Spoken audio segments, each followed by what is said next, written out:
Pico foot includes buttonhole and centered itself and Hey everyone, this is Sarah with sewingpartsonline.com, and today we're going to go over how to use the Marking Magic quilt spray. This is really great for adding designs onto your quilt without having to hand mark. You just spray it on a stencil, remove the stencil, do your machine quilting, and wash it away. So for demonstration purposes, we're going to use just a regular piece of felt, and this is a quilting stencil. You can find them at any quilting supply store. They're a lot of fun to use.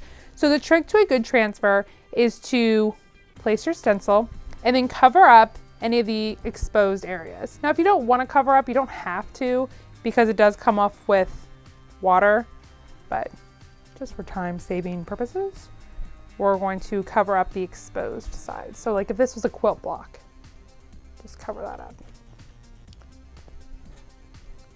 Keep my hand out of the way as much as I can.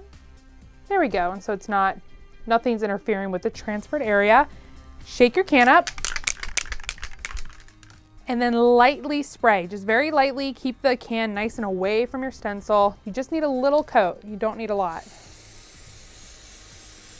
That's all you need. And just let it stay there for 30 seconds and we'll pull it back and it'll be ready to quilt.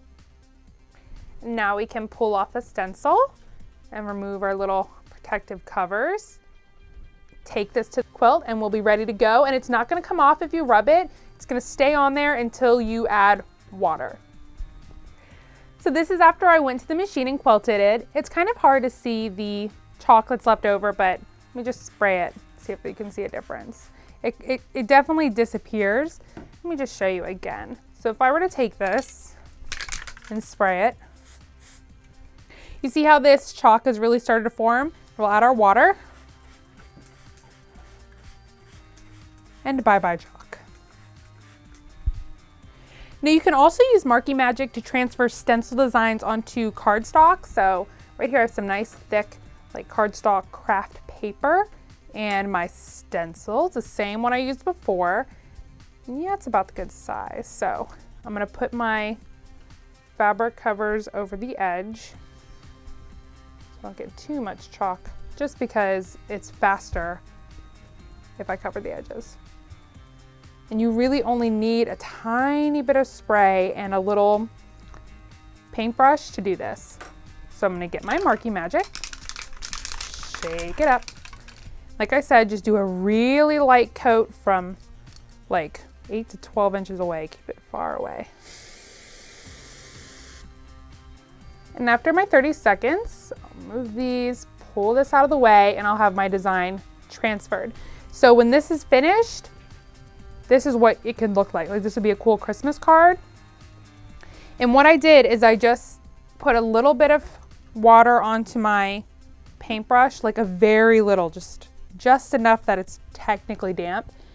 Just kind of brushed away the edges. Because the cardstock is thicker, it can handle a little bit of dampness. And all you do is just move it like that. Like on this, I'll show you again. I just have a tad bit of water, just a little bit of dampness, and there it goes away.